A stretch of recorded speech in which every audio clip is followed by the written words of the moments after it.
can be real simple. What role does communication play in turning political polarization, which is not just in the US, that's Yeah. in the UK, that's in hmm Canada, I know that, into acts of violence?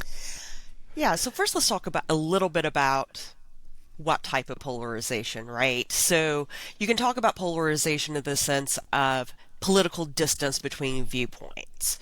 Um, and there are indications that at the extremes, that distance has been increasing, right? So, which suggests that there may be, for some people, less room for compromise just because they're too far apart on issues. And that can be problematic, but that's not actually the type of polarization that most concerns me, and from my point of view. It's more the identity-based polarization, right? Which political distance, policy differences can feed into. But that is the type of polarization I think that is really fed by certain communication strategies, right? Um, so language that essentializes people based on their points of view as the other, for example, dehumanizing language, monolithic language, right? So, like, all people who believe this way are, they're bad, they're evil, they're extremist, they're violent, even if they're not violent. Um, that type of essentializing rhetoric, like, enmeshes people in their political identities and makes them more vulnerable to message that then justify violence towards that other.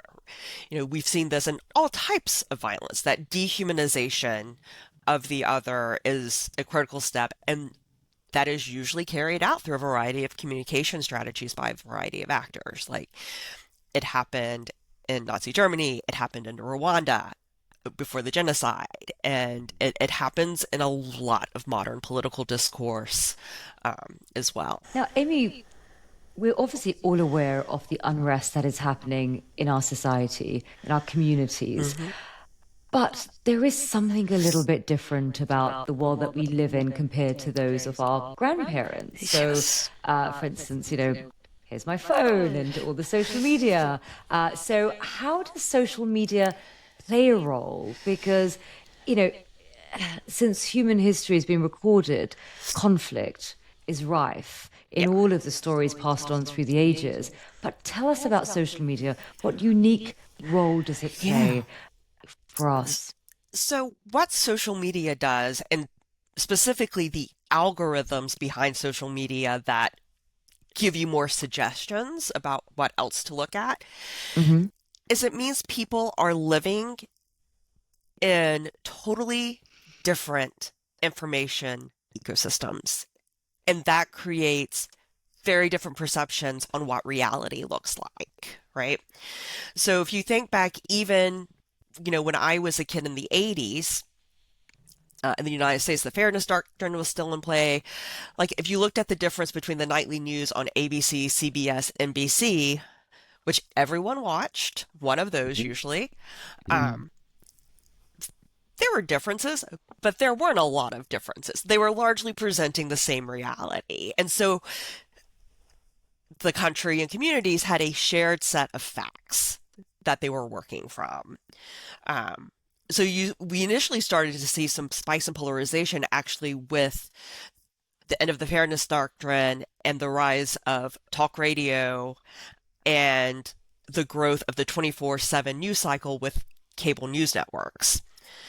And social media has just accelerated that, right? Because again, like you said, like, here's my phone, always, never more than 2 feet away from me, Mm, right? mm.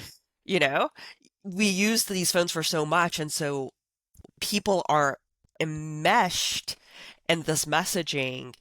Um, and it's also not in real life, right? So before, because there's also been geographic sorting to a degree in this country, um, people would watch the news and they may have disagreements, but they would be mostly talking to each other face to face. And that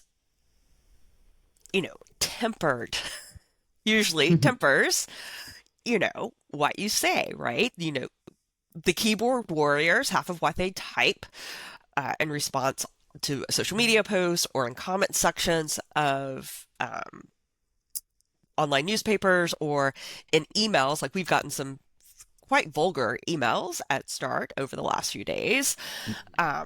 They would never say those things to a person's face. Mm-hmm. Yeah. And so then on both sides, the only view that people really see of each other is like, it's not our better angels, right? Social media does not bring out our better angels many times. I mean, I try to curate mine to be mostly kittens, but Are the kittens fighting with one another? yeah. And like, but because of how social media has been used by everything from extremist and extremist groups to foreign adversaries, like we all know about like the Russia troll farms and things like that. Yeah. And politicians looking to capitalize on polarization, right? Because if they can enmesh voters in an identity where it's not about the policies anymore, and they can energize a very devoted base because of that identity, it's easier for them to get reelected. So, like, I remember those days when we watched Peter Jennings or Dan Rather or Tom Brokaw, right? Yeah. Which is what you referenced off the top. There's a problem with that. 3 middle-aged or older white dudes Yeah. were our influencers, if you will. Yep. And what we've brought in the modern age is diversity. And if I don't like what the mainstream or lamestream media is peddling out there, now there are channels for others to build their own channels. Yeah. I think that's actually better. And I don't know if the old world was necessarily we had an agreed set of facts, or maybe these are the facts that this tiny group of society wanted to share. And now we're learning some things that maybe we didn't talk about before.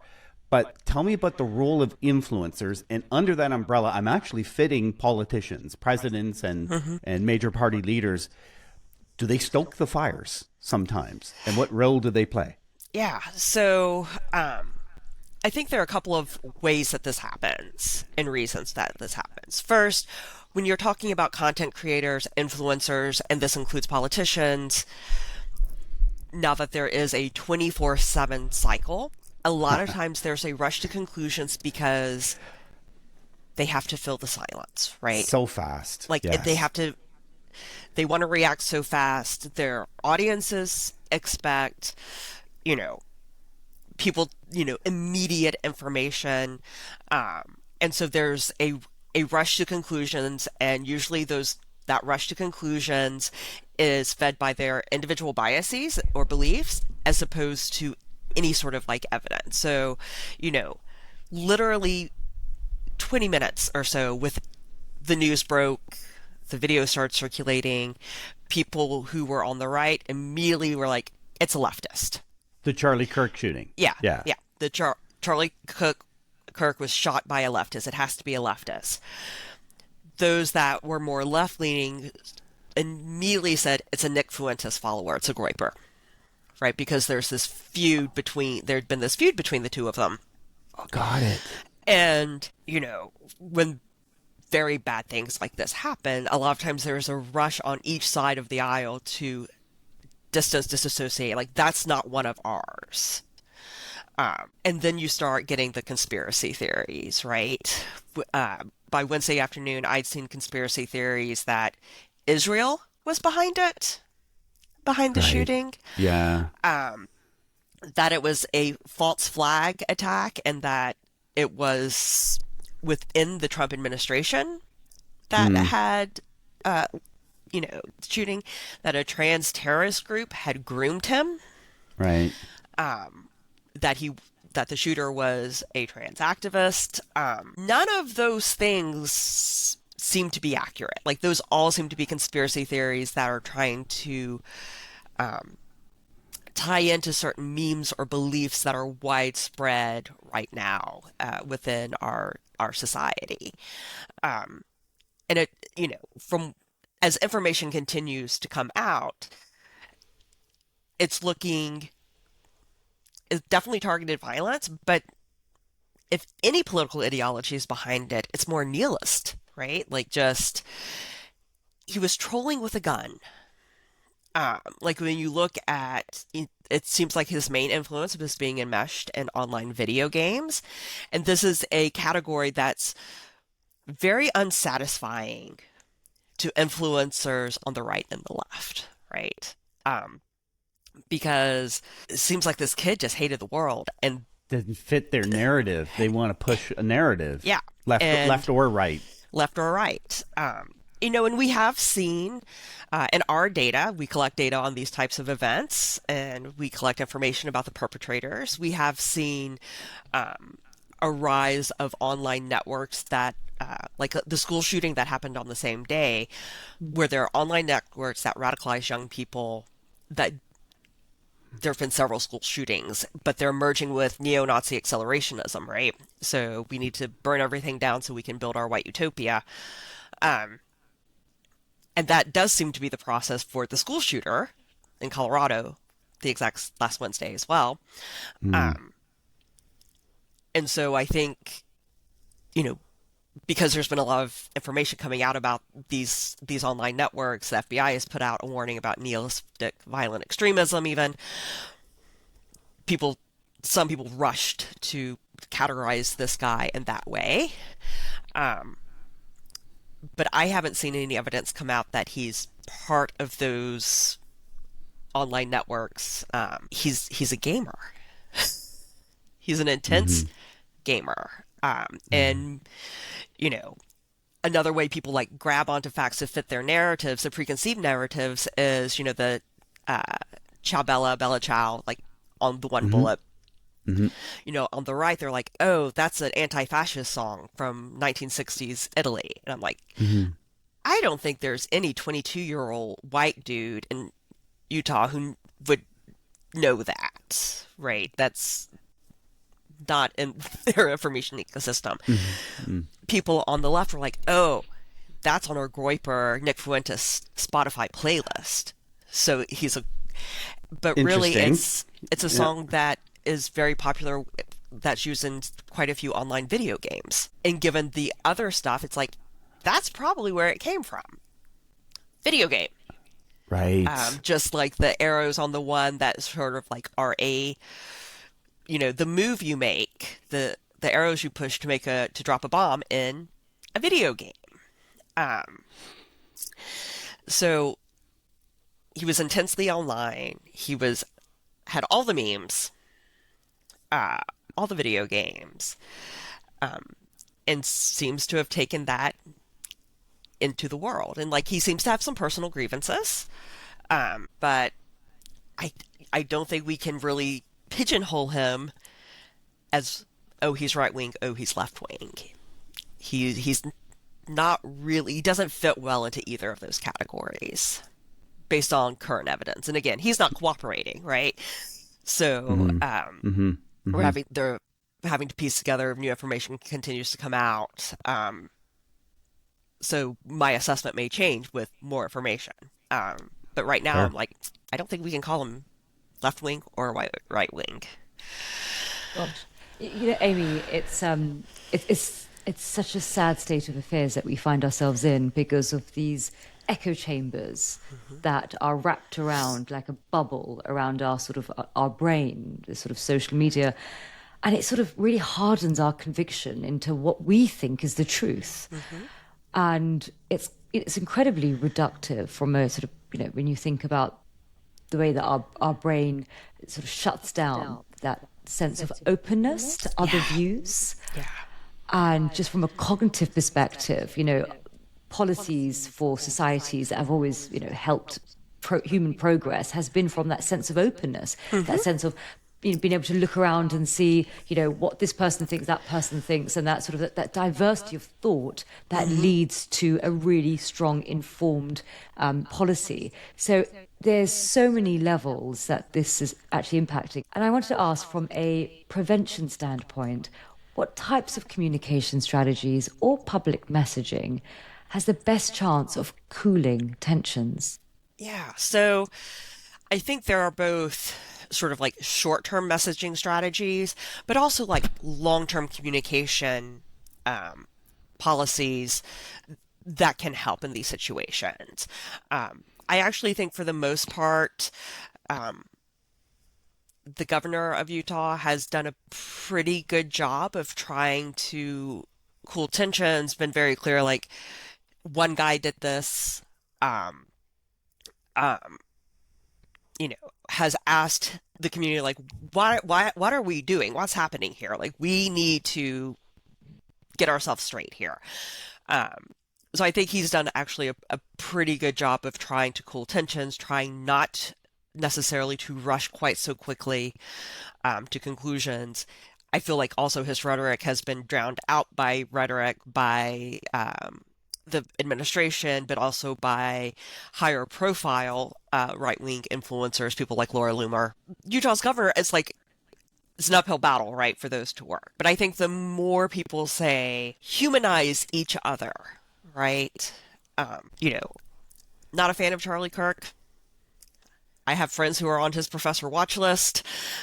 Nothing in, like, nobody, nothing like that should have ever happened to him, right? It's Agreed.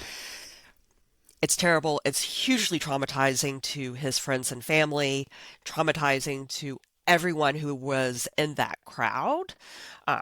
And now we're getting, because of social media, the rapidity with which that very graphic video circulating, it's traumatizing. And sometimes trauma can open people up to radicalization. So that's sort of like just more and more, the more people can say, hey, this is not okay. It's this one kid made this decision. That's also a tragedy for him and his family. His roommate has now ends up being thrust into the spotlight. So, people with big microphones, but I also think it's people with little microphones, right? When, I had a conversation in my class about this and urged my students not to rush to conclusions, not to watch the video if they could avoid it, to step away from their social media, to go touch grass. So it's, I think a lot of times as individuals, we can underestimate the type of influence we can have within our own social circles. And especially when you have some leadership that is not trying to calm tensions. Okay, can you take that upon yourself to calm tensions? Maybe, if you're interacting with a friend who's having a very big response, or angry response, what can you calm that down? So that's sort of the immediate term. We've also looked at, and there are other people at University of Maryland who are actually carrying out some of these programs. What can you do long term to equip people to deal with the nature of like, we're not going back. Like, social media is not going away. No. And now you're going to have AI, where people can generate things that look real, recordings of people, fake social media posts that never got posted, video, and it's only going to get better. So it becomes less of like, well, I'm just going to say a conspiracy theory. I'm going to use AI to generate evidence that this is true, and I'm going to flood. And so, and if you're not smart, if you're not discerning, you could fall for it. Especially as AI improves and stops giving people, 8 fingers on each hand or an extra arm. Mm-hmm. So there's a professor in the School of Education. They're working with 9 and 10-year-olds on, so they're right at the cusp of being allowed to be on social media, all of them are already exposed to social media, right? All of them are on YouTube at the very least.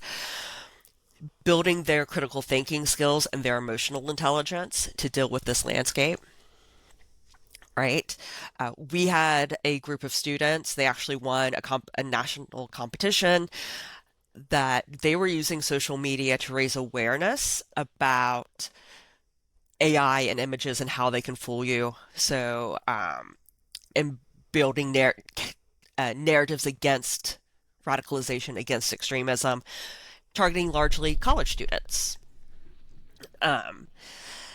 There's research on what we call inoculation with communication, where it's you sort of know what the landscape of bad ideas are out there. You expose people to sort of a weakened version and then give them the arguments against it.